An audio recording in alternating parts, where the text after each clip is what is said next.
Hello दोस्तों, आज हम देख रहे हैं क्वाड्रेटिक इक्वेशन का पार्ट 2। पार्ट फर्स्ट है, चैनल पे अपलोडेड है। और पार्ट फर्स्ट में हमने देखा था किस तरीके से हम एक स्टैंडर्ड क्वाड्रेटिक इक्वेशन के जो क्वेश्चन है वो 15 से 18 सेकंड में सॉल्व कर पा रहे थे।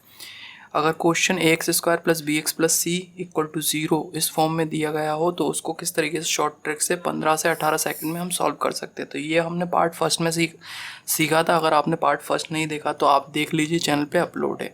आज हम देखेंगे पार्ट सेकंड। पार्ट सेकंड में बहुत सारे कुछ टाइप्स के क्वेश्चन छूट गए थे जो पार्ट फर्स्ट में कवर नहीं कर पाए थे, और इस टाइप के क्वेश्चन आपके एग्जाम में पूछे जाते हैं। तो पार्ट जो सेकंड है उसमें पहला टाइप का क्वेश्चन मैंने ले लिया है और इसको हम सॉल्व करने वाले हैं। तो पहले टाइप का क्वेश्चन यहाँ पे लिख लिया है पार्ट फर्स्ट में, x² इक्वल टू 169 और y equal to root of 169। तो ये दो इक्वेशन दे रखी हैं और दोनों के जो सॉल्यूशन है वो डिफरेंट निकलते हैं। इनको समझ लेते हैं। तो x² इक्वल टू 169, यहाँ पे x² इक्वल टू 169 दिया गया है। अब हम जानते हैं 169 जो है वो स्क्वायर रूट किसका होता है, 13 का। 13 स्क्वायर क्या होता है, 169। अब हम बात करें x की। अगर x की वैल्यू -13 हो या फिर x की वैल्यू +13 हो तो दोनों का अगर स्क्वायर करें, -13 इंटू -13, माइनस माइनस क्या होता है प्लस, तो प्लस 169 आएगा। इसी प्रकार आप 13 इंटू 13 करेंगे तो भी 169 आएगा। मतलब कहने का मतलब ये है, वैल्यू चाहे माइनस की हो या फिर प्लस की हो, जब भी स्क्वायर करेंगे तो पॉजिटिव आएगा। तो यहाँ पे x की वैल्यू जो आएगी स्क्वायर रूट निकालने पर, x² इक्वल टू 169 है, तो आप जब रूट वहाँ पे ले जाएंगे तो रूट ऑफ 169 जो आएगा वो आएगा आपका +-13। बट सेकंड जो केस है, सेकंड केस में y equal to root of 169 दे रखा है, y equal to root of 169। अब अगर रूट के अंदर आप वैल्यू निकालते हैं 13 इंटू 13 और दूसरी आप करते हैं -13 इंटू -13, तो 13 इंटू 13 तो 13 आएगा प्लस का। बट माइनस माइनस भी क्या होता है, माइनस माइनस भी क्या होता है, प्लस होता है। ठीक है, माइनस माइनस क्या होता है, प्लस होता है। तो प्लस हो जाएगा और 13 इंटू 13 भी क्या आ जाएगा आपका, +13। दोनों केस अलग हैं। तो y की वैल्यू यहाँ से क्या आएगी, +13। y की वैल्यू यहाँ से क्या आएगी, +13।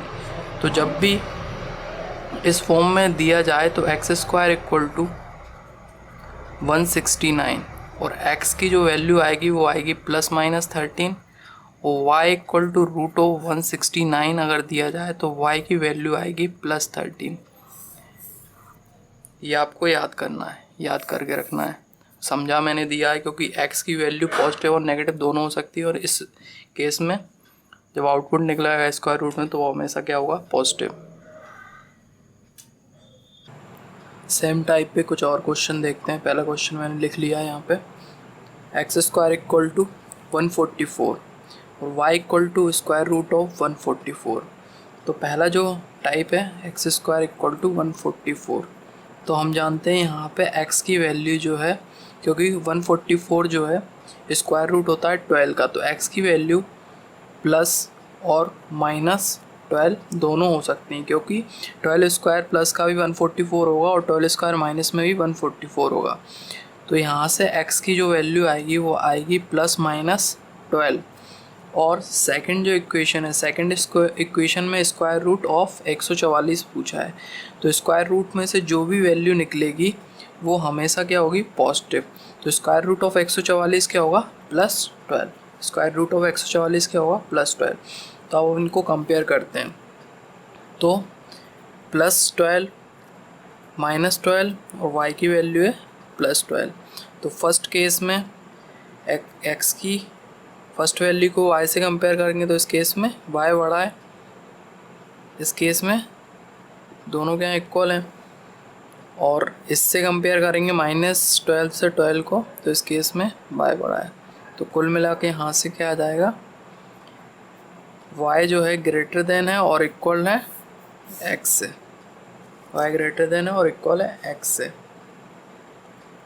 तो यहाँ पे सीखने की चीज़ ये है कि जब भी x की पावर n हो और आपको कोई वैल्यू दी हो यहाँ पे, तो जो x की जो वैल्यू आएगी वो आएगी प्लस माइनस, ठीक है, इस वैल्यू का रूट।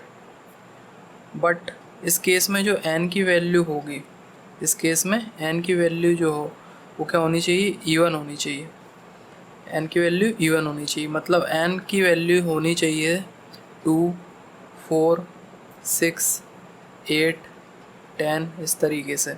अब जैसे एक एग्जांपल के लिए x की पावर 4 इक्वल टू 1 है, ठीक है, तो 1 का स्क्वायर रूट क्या होता है, 1 ही होता है, ठीक है। तो यहाँ पे जो पावर है क्या है, इवन पावर है, तो x की जो वैल्यू आएगी वो क्या आएगी, प्लस माइनस 1। x की वैल्यू क्या आएगी, प्लस माइनस 1, ठीक है। तो ये चीज़ आपको याद करनी पड़ेगी। और दूसरी चीज़ है, जब y equal to root of value दे रखी हो, y equal to root of value दे रखी है, उसका रूट ऑफ वैल्यू, ठीक है, तो इस केस में हमेशा आंसर जो आएगा वो प्लस आएगा, और इसका जो भी स्क्वायर रूट निकले इस वैल्यू का वो हमेशा क्या आएगा, पॉजिटिव। तो ये दो चीज़ें इसमें याद करनी पड़ेंगी। एक और क्वेश्चन देख लेते हैं सेम टाइप का, एक्स स्क्वायर इक्वल टू 676। तो 676 जो है 26 का स्क्वायर रूट होता है। और स्क्वायर रूट के लिए मैंने एक ट्रिक अपने चैनल पे अपलोड कर रखी है, अगर आप वो वीडियो देखना चाहते हैं तो वो वीडियो देख लें पहले स्क्वायर रूट की ट्रिक का, उसके बाद भी आप इसको देख सकते हैं। तो 26 जो है स्क्वायर रूट है 626 का, तो यहाँ से जो वैल्यू आएगी, क्योंकि एक्स स्क्वायर इक्वल टू 626 है, तो एक्स स्क्वायर इक्वल टू 626 से जो आंसर आएगा वो क्या आएगा, प्लस माइनस, और ये किसका स्क्वायर रूट है, 26 का। सेकंड में क्योंकि स्क्वायर रूट ऑफ 676 है, तो आंसर क्या आएगा, प्लस 26। अब कंपेयर करेंगे प्लस 26 और माइनस 26, ठीक है। तो फर्स्ट केस में तो दोनों क्या है, इक्वल है, और सेकंड केस में क्या है, y बड़ा है, तो जो y है वो बड़ा है और इक्वल है x से। और क्वेश्चन देखते हैं सेम टाइप के। क्वेश्चन है x cube equal to 1331, x cube equal to 1331 और वाई स्क्वायर इक्वल टू 121। तो एक्स क्यू इक्वल टू 1331, तो जब भी एक्स की पावर n होती है और वैल्यू दे रखी हो, ठीक है, और n इक्वल टू n की जो वैल्यू है वो क्या हो, ऑड हो, n की वैल्यू ऑड हो, तो वैल्यू के आगे जो भी साइन लगाओ, अगर पॉजिटिव लगाए साइन, ठीक है, तो आंसर में पॉजिटिव आएगा, ठीक। अगर नेगेटिव लगाए साइन, अगर नेगेटिव लगाए वैल्यू के आगे साइन, तो आंसर में नेगेटिव आएगा, ठीक है। तो यहाँ पे एक्स की इक्वल टू 1331 जो है वो किसका 1331 होता है 11 का क्यू रूट, 11 का क्यू रूट। और क्यू रूट के लिए भी निकालने, क्यू रूट की जो शॉर्ट ट्रिक है वो निकालने के लिए भी मैंने अपने चैनल पे एक वीडियो अपलोड किया हुआ है, अगर आप वो देखना चाहते हैं तो देख सकते हैं। तो एक्स क्यू इक्वल टू 1331, तो यहाँ से जो आंसर आएगा वो क्या आ जाएगा, 11 एक्स का। Y square equal to 121, y square equal to 121 है, तो आंसर क्या आएगा, प्लस माइनस 11, क्या आएगा। Second question, x cube equal to -1756 और y equal to root of 676, ठीक है। तो माइनस है, तो एक्स में जो आंसर आएगा वो भी क्या आएगा, माइनस में आएगा। क्यू रूट है, जब भी एन की वैल्यू क्या ऑड हो, तो जो वैल्यू के आगे लगा हुआ साइन होता है आंसर में वही आता है। तो 1756 ये होता है 26 का क्यू रूट, 26 का क्यू रूट। और क्यू रूट के लिए मैंने ट्रिक बताई है, उससे इजीली आप 5 सेकंड में क्यू रूट निकाल सकते हैं किसी भी नंबर का। तो आप वो वीडियो देख लें, और स्क्वायर रूट की भी ट्रिक मैंने अपने चैनल पे अपलोड की है। तो अब y equal to root of 676, root of 676 क्या होगा आपका, प्लस 26। तो इस केस में क्या होगा, y जो है बड़ा होगा x से, y जो है बड़ा होगा x से। अब देखेंगे टाइप सेकंड, ये थे टाइप फर्स्ट। अब देख रहे हैं टाइप सेकंड। टाइप सेकंड में इक्वेशन दे रखी है x square minus 3x minus 4 equal to minus x square plus 2x plus 3। First equation है 6y square plus 2y plus 2 equal to y plus 3। ये सेकंड इक्वेशन है। तो सबसे पहले आपको एक स्टैंडर्ड फॉर्म में इसको कन्वर्ट करना पड़ेगा, और जो पार्ट फर्स्ट मैंने अपलोड किया है चैनल पे उसमें मैंने शॉर्ट ट्रिक बताई। स्टैंडर्ड फॉर्म में जो क्वाड्रेटिक इक्वेशन दे रखी हो x² plus bx plus C equal to 0 के फॉर्म में जो क्वाड्रेटिक इक्वेशन दे रखी है, तो उसको आप कैसे 10 से 15 सेकंड में सॉल्व कर पाएंगे। तो सबसे पहले तो आपको क्या करना पड़ेगा, इस फॉर्म में इस क्वाड्रेटिक इक्वेशन को लाना पड़ेगा। तो आपको क्या करना पड़ेगा, जो भी वैल्यू आपके राइट हैंड साइड में है उसको लेफ्ट हैंड साइड में ले जाना है। तो x² minus 3x minus 4 equal to minus x² plus 2x plus 3, ये आपकी इक्वेशन दे रखी। तो माइनस जब यहाँ पे आएगी तो माइनस x² क्या हो जाएगा, प्लस x²। तो x² प्लस x² 2x² हो जाएगा।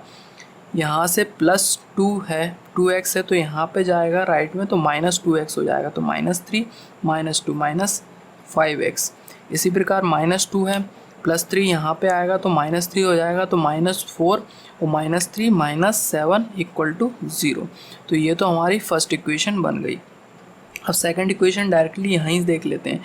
यहाँ पे y² नहीं है तो 6y² प्लस 2y है, यहाँ से y आएगा तो माइनस y हो जाएगा। तो यहाँ क्या बचा, प्लस y प्लस 2 है, यहाँ से 3 आया तो minus 3 plus 2 minus 3 minus 1 equal to 0।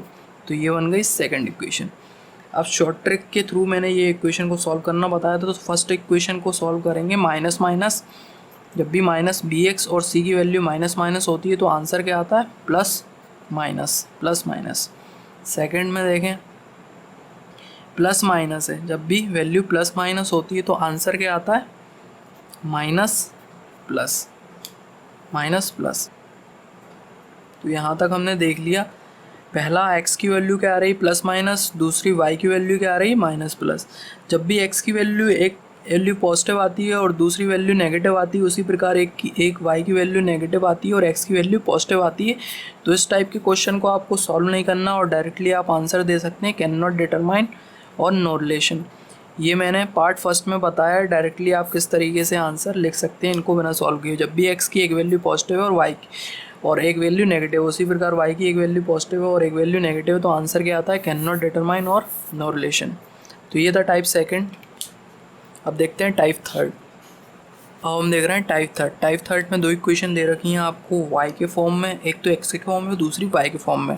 ठीक है, ये इक्वेशन फर्स्ट है, ये इक्वेशन सेकंड। तो आप देखेंगे दोनों इक्वेशन में एक रेशनल फॉर्म में दे रखा है, न्यूमरेटर अपॉन डिनोमिनेटर के फॉर्म में दे रखा है। ठीक है, तो सबसे पहला इस टाइप के क्वेश्चन में होता है आपको एलसीएम लेना पड़ता है। तो फर्स्ट क्वेश्चन देखेंगे तो फर्स्ट क्वेश्चन में एलसीएम आ जाएगा आपका क्या, रूट एक्स, और रूट एक्स का आपका जो आएगा वो रूट एक्स आएगा। तो रूट एक्स आएगा तो यहाँ पे आपका क्या रहेगा, रूट एक्स, और 3 + 4 क्या हो जाएगा, 7 इक्वल टू क्या दे रखा है, रूट एक्स। ठीक है, root x into root x क्या हो जाएगा, एक्स।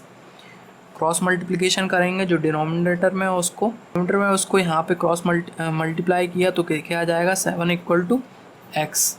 ठीक है, फर्स्ट स्टेप। अब जो देखेंगे आप सेकंड इक्वेशन में y³ माइनस 7 की power 7/2 upon root y, square root of y मतलब y की पावर 1/2 इक्वल टू 0। यहाँ पे y क्या है, 1, तो एलसीएम लेंगे तो y की पावर क्या हो जाएगी, 1 और 1/2 का y की पावर 1/2। अब क्रॉस मल्टीप्लिकेशन करेंगे, y की पावर 3 का मल्टीप्लिकेशन y की पावर 1/2 में करेंगे, माइनस 7 की पावर 7/2 अपॉन y की पावर 1/2 इक्वल टू 0। y की पावर 1/2 का मल्टीप्लिकेशन 0 में करेंगे तो 0 आएगा। जब भी सेम एलिमेंट हो और वो मल्टीप्लिकेशन होता है उन दोनों के बीच में, तो पावर क्या होती हैं, ऐड होती हैं। तो y की power 3 plus y plus 1/2 minus 7 की पावर 7/2 इक्वल टू 0। तो यहाँ से क्या आ जाएगा, 7/2 इक्वल टू 7 की पावर 7/2। तो y क्या आ जाएगा, ये दोनों पावर क्या है, सेम है, तो y की वैल्यू क्या आ जाएगी, 7। y की वैल्यू क्या आ जाएगी, 7। x की वैल्यू भी 7 है, y की वैल्यू भी 7, तो x इक्वल टू क्या आ जाएगा, y। x इक्वल टू क्या आ जाएगा, y। ये था हमारा टाइप थर्ड। अब लास्ट टाइप बचा है वो और देख लेते हैं, टाइप फोर्थ। अब हम देख रहे हैं टाइप फोर्थ है लीनियर इक्वेशन। तो लीनियर इक्वेशन को सॉल्व करने के दो मेथड होते हैं। पहला मेथड होता है एलिमिनेशन, और एलिमिनेशन मेथड से हम सॉल्व नहीं करेंगे। अगर आपको करना है तो आप कर सकते हैं। क्रॉस मल्टीप्लिकेशन मेथड से हम सॉल्व करेंगे। तो पहला एलिमिनेशन मेथड होता है वो मैं आपको बता देता हूँ। तो सबसे पहले जो फर्स्ट इक्वेशन है और सेकंड इक्वेशन, तो फर्स्ट इक्वेशन में x या y की कोई भी वैल्यू आप निकाल सकते हैं। अगर x की वैल्यू निकालें तो 5 माइनस वाई, ठीक है, 5 माइनस वाई, एक्स की वैल्यू यहाँ से निकल गई। अब ये जो x की वैल्यू है इसको इक्वेशन सेकंड में पुट करना पड़ता है। 2x, x की जगह 5 minus y plus y equal to 6, ठीक है। 2 into 5 10, 2 into minus 2y plus y equal to 6। यहाँ से माइनस वाई 10 यहाँ पे गया तो माइनस 10 हो जाएगा, तो क्या आ जाएगा -4। y इक्वल टू क्या आ जाएगा 4। y इक्वल टू 4 आ गया। अब जो x की वैल्यू है उसमें आप y को पुट कर दें, तो x equal to 5 minus 4, y आ गया 4, तो x इक्वल टू क्या आ जाएगा, x क्या आ जाएगा 1 आ जाएगा, ठीक है। x क्या आ जाएगा 1 आ जाएगा। तो इस केस में y क्या है, बड़ा है x से, y क्या है, बड़ा है x से। ये होता है एलिमिनेशन मेथड, ये होता है एलिमिनेशन मेथड। अब क्रॉस मल्टीप्लिकेशन मेथड की बात करें तो क्रॉस मल्टीप्लिकेशन मेथड में करना क्या पड़ता है, जो आपको कोफिशिएंट दे रखे हो x के, ठीक है, जैसे आपको y की वैल्यू निकालनी है तो y की वैल्यू निकालनी है तो x के जो कोफिशिएंट है उससे क्रॉस मल्टीप्लिकेशन करें। जैसे फर्स्ट इक्वेशन में 2 से मल्टीप्लिकेशन करेंगे। फर्स्ट इक्वेशन में कोफिशिएंट ऑफ x क्या है 2, तो फर्स्ट इक्वेशन को 2 से मल्टीप्लाई किया तो 2x plus 2y equal to 10, 2x plus 2y equal to 10। Second equation को x के कोफिशिएंट से मतलब 1 से मल्टीप्लाई करें तो क्या आ जाएगी, इक्वेशन सेम ही रहेगी, 2x plus y equal to 6। अब स्टेप क्या होता है, माइनस करें, माइनस और माइनस, ठीक है। तो माइनस माइनस ये क्या हुआ है, कट गए। 2y माइनस वाई 10 माइनस 6 4, तो y इक्वल टू क्या आ गया, y क्या आ गया 4 आ गया। तो अब इक्वेशन में y को 4 रखेंगे तो x की वैल्यू क्या आ जाएगी, 5 माइनस 4 क्या आ जाएगा 1 आ जाएगा, 5 माइनस 4 क्या आ जाएगा 1 आ जाएगा। तो इस केस में इस तरीके से तो आपको क्या करना है, क्रॉस मल्टीप्लिकेशन मेथड से आप इक्वेशन को सॉल्व कर सकते हैं। ईजिली होता है, एक वैल्यू निकालने, उस एक वैल्यू को निकालने के बाद आप कोई भी इक्वेशन में वो वैल्यू पुट कर दें और वहाँ से दूसरे वेरिएबल की वैल्यू निकाल लें। तो ये थे क्वाड्रेटिक इक्वेशन से रिलेटेड सारे कंसेप्ट, और हर तरीके के मैंने टाइप आपको बता दिए गए हैं। ये दोनों वीडियो मैंने अपलोड कर, ये सेकंड वीडियो था मेरा क्वाड्रेटिक इक्वेशन को लेकर। फर्स्ट वीडियो चैनल पे अपलोड है, आपने नहीं देखा तो आप उसको भी देख लें। और आशा रखूँगा ये वीडियो आपको पसंद आया होगा। अगर आपको ये वीडियो पसंद आया तो इसको लाइक करें, शेयर करें, और सबसे ज़रूरी है चैनल को सब्सक्राइब करना। थैंक यू सो मच इस वीडियो को देखने के लिए।